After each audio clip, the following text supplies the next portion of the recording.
Hey,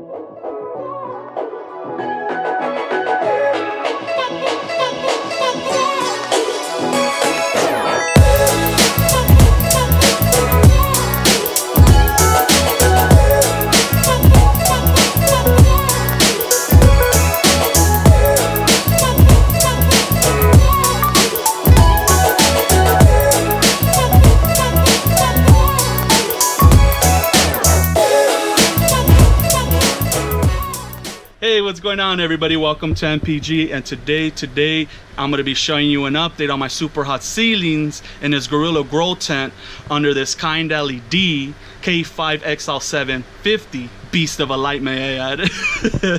And also I'm going to be showing you all my an update on my crosses, because it's a very exciting moment. They're actually starting to produce peppers, and just to show you all, you know, it's like I said, it's an exciting moment for me. It's something that I created and it's coming to life. And I'm also going to touch base on how to water, or when to know when to water.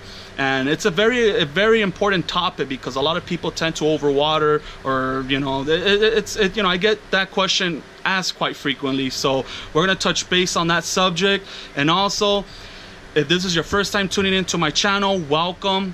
I do a lot of how-to videos on how to grow no-till all organically, so please take into consideration, subscribe, and feel free to check out my other videos. And you guys know, if you guys have a question, just leave a comment down below or reach me on Google Hangouts.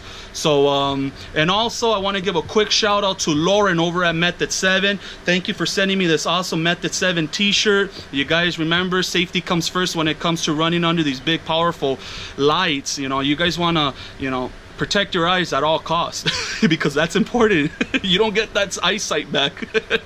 So go check out Method 7 for their safety, their lenses. You know, this is a clip-on. I wear prescription, but they do have other non-prescription glasses. All right, guys, so let's get to it. Everybody, as you can see, it's a beautiful day here in LA. And here's some still more ceilings. I should be getting a lot more off my hands real soon, and I still got the ceilings in the grow tent, but I just wanted to show you guys this update on my crosses. This one is a 7-pot bubblegum cross with the BTR, and let me tell you, this plant is flowering everywhere as well. It hasn't spit out a pod yet, but you know, real soon it is. Here's my 7-pot bubblegum cross with the Carolina Reaper, and yes, we do have some peppers being set already. I don't know if you guys can see that, but due to the shadows, we already got some pods setting in over here.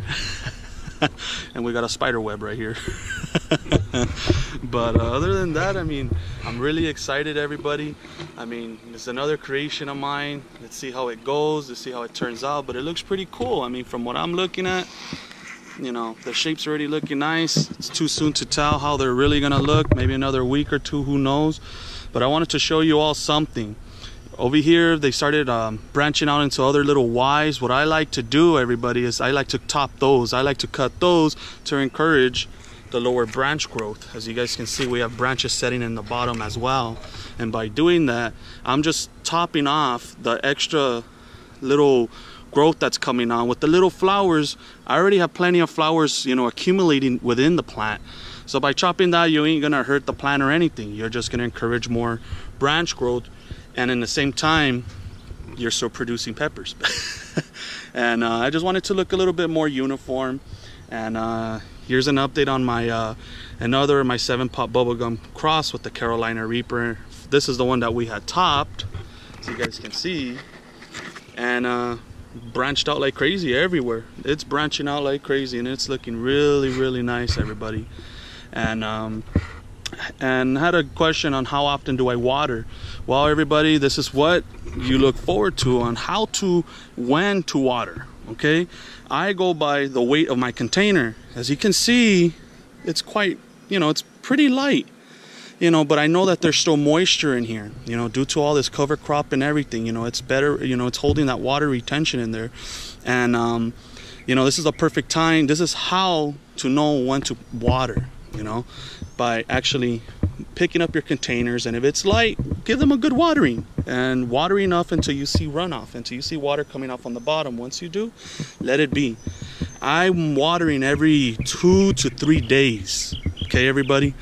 And like I said, I mean, they're exposed to you know, the sun all day. So yeah, everybody, so that's how I water. That's how I know when to water, is by the weight of the containers. And by doing that, you know, it's a good practice, and you'll never overwater or anything like that. And it, like I said, it's quite hard to do that when you're in smart pots. You know, it's perfectly aerated, but you know, I know when to water when the containers are light. If they got good weight, let them be, everybody. Don't keep watering them every day like that. But I mean, once the temps reach, and once these plants are their optimal level and growth, they will be feeding about 2 to 3 times a day. So a drip irrigation is highly recommended. If not, if you guys got time, hand water. For me, I'm gonna be hand watering for a while. So there you guys go. As you can see, it's also picking up on the purple traits of my 7-pot bubblegum cross. I'm really happy on that. You know, the branches are purple. You know, it's picking up on that tint of purple on the leaves, on that green. This one, on the 7-pot bubblegum crossed with the Carolina Reaper, did not pick up on the purple traits. It does not have purple tints. So you can see these two are different. You know, we have the purple phenotype, and we got the green one. But who knows? Maybe this green one might produce better pods. Who knows? So I'm gonna keep you guys all updated on that. And all right, everybody. So as you can see, these plants are flourishing, they're flowering, and you know, we actually got a pepper being produced already right here, and that's quite exciting for me just to see. Everything's all nice and green. You know, this is my my chocolate Carolina Reaper. She's doing fun. She's doing perfect, actually. And so yeah, that's the one that I'm gonna choose to be transplanting into that custom-made NPG smart pot, that 20-gallon one. That's the plant I'm gonna be throwing in. But and all of these, you know, I gotta find a new home for all of them. And they're already starting to drink a lot too. You know, they already pretty much filled up these pots with their roots. And you know, it's time for transplanting, because you know, I'm watering them maybe every 2 days now. But as you guys can see, everything's looking good. I mean, like I said, this Kind LED K5 XL750 light, it's a beast of a light. And you know, there's no other light that I would use besides the Kind LED. You know, it's great technology. And as you can see, my plants are loving it. They're green and they're healthy. You know, they're flourishing. All right, everybody, as you all can see, you know, my crosses are doing just fine. You know, I topped just the top of the top growth of those plants just to encourage, you know, lower branch growth. And but as you can see, it's not affecting flower production. You know, we're still getting production, flower production, and we're still going to be getting pepper production as well. And like I said, I got to start producing ASAP. And you know, I want to get those peppers going. And you know, I just want to show you all how, you know, how I water and when I know when to water, you know, because it's a very important, you know, it's very important to know when to water, because if you just let your pots dry out, you're going to be seeing a lot of flower drop, and you know, it's not going to be good. I mean, it is a good beneficial microbial environment in that soil, which will protect against drought. But you know, me, it's a no-till garden, so I gotta keep things kind of moist. You know, I just want to make sure that the worms are flourishing in there as well. they're feasting the way they should, encouraging those beneficial fungi as well to help break down that green manure. When I say green manure, guys, I mean the leaf clippings of my plants and that cover crop. When I chop it, it's green manure, and the worms feed off of that, and that's where the worm castings are produced. And that being said, that's where I'm having an unlimited source of worm castings, of nutrients for the plants to uptake. And that's what I want to show you all, is how to have a self-sustainable garden without putting a dent in your wallet and going to the store all the time. You know, when I fertilize with fish or with tea, that's when I want to do it, and that's when I decide when I want to do it. I'm not dedicated, or I'm not obligated to be feeding fish fertilizer or teas. I do it whenever I feel like it, when I want to spoil my girls and give them candy. Pretty much, because there's plenty of nutrients in that soil, there's plenty of life going on in that soil. And like I said, I love when I'm gardening no-till. You know, I wouldn't do it any other way. Hydroponic growers, you know, more power to you guys if you guys have the time to do it. But for me, I did both methods last year, and obviously I fell in love, and I feel more comfortable, you know, growing no-till all organically. And because it, you know, I'm a family man, and you know, there's a lot of things going on in my life, and I can't be dedicated to PHE nutrients and mixing 2-3 parts at a time. I can't do that. You know, I'm a busy guy.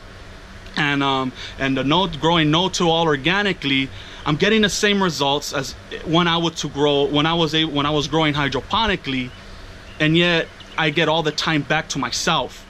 You know, I get to enjoy all the little things in my garden, and I get back time to do other things with my family as well. All right, everybody. So if you guys have a question on what's going on here at NPG, you know, please feel free to, you know, comment down below. And if you guys are inquiring about the fertilizers that I've been using, you know, check the description down below. There's a bunch of links to all the fertilizers that I use. And another thing, guys, I want to point to you, if you guys are, you know, growing tomatoes, or you guys are growing pepper plants, you know, when flowering stages occur, hit them with fish bone meal. I will guarantee you, and you guys will thank me later on how much more your yield will be, how much more harvesting will be going on. Okay, guys, so that's a little secret, a little key, you know, a lot of people don't know, that I want to pass to you guys. Hit them with fish bone meal. That's plenty of calcium right there. And you guys shouldn't, and from what I did last year, you won't get no calcium, you know, you won't get no blossom end rot, trust me. And like I said, if you guys are growing no-till-all organic, you guys have nothing to worry about. All right, everybody, don't forget to go check out Gorilla Grow Tent, Kind LED, Down to Earth, Smart Pot, and if I'm missing somebody else, who else? I forgot. And Method 7, everybody. Okay, all right, everybody, so please like my video, please share my video, and please subscribe to my channel. I hope you guys have a good day and a great weekend. All right, everybody, take care.